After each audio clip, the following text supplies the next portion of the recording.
আসসালামু আলাইকুম, welcome back to cooking story by Monalisa. আজকে আপনাদের সাথে সেমাই আর দুধ দিয়ে ভীষণ মজার একটা ডেজার্ট রেসিপি শেয়ার করব। আশা করি আজকের রেসিপিটি আপনাদের অনেক বেশি ভালো লাগবে। এই ডেজার্টটা বানানো যতটা না সহজ, খেতে তার চেয়েও বেশি মজার। রেসিপিটি ভালো লাগে থাকলে প্লিজ একটি লাইক দিয়ে দেবেন এবং আপনি যে চ্যানেল নতুন হয়ে থাকেন অবশ্যই চ্যানেলটি সাবস্ক্রাইব করে দেবেন। প্রথমে আমি ক্যারামেলটা বানিয়ে নিব। তার জন্য এখানে 1/4 কাপ চিনি নিয়ে নিচ্ছি।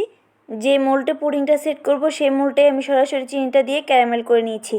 এভাবে ঠান্ডা হতে থাক, সেই ফাঁকে আমি ডেজার্টের মিশ্রণটা তৈরি করে নিচ্ছি 4টা নর্মাল টেম্পারেচারে থাকা ডিম। ফ্রিজে থাকলে 30 মিনিট আগে বের করে নেবেন। দিয়ে দিচ্ছি 1 চিমটি লবণ। মিষ্টি খাবারের লবণটা দিলে টেস্ট ব্যালেন্স হয়। দিয়ে দিচ্ছি 1/2 কাপ চিনি, 1/2 চা চামচ ভ্যানিলা এসেন্স। এতে করে ডিমের গন্ধটা আর লাগবে না।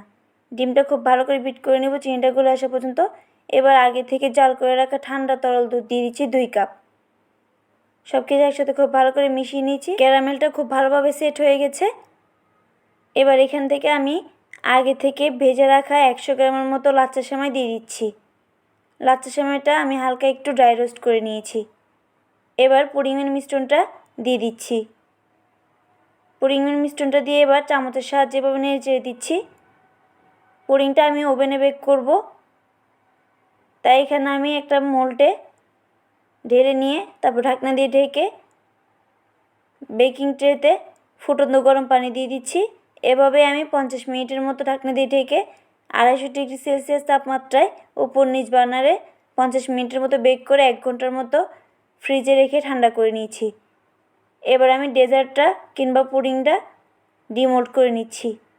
মাশাআল্লাহ, দেখতে যেমন সুন্দর হয়েছিল ডেজার্টটা, খেতেও অনেক বেশি মজার হয়েছিল। আপনারা কাটা দেখে নিশ্চয়ই বুঝতে পারছেন কতটা বেশি সফট হয়েছে। রেসিপিটি বাসায় ট্রাই করে কেমন লেগেছে কমেন্ট করে জানাতে ভুলবেন না।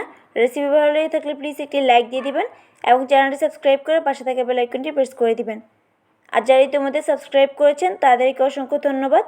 আপনি যদি ফেসবুক থেকে ভিডিওটি দেখে থাকেন অবশ্যই পেজটি ফলো করে দিবেন।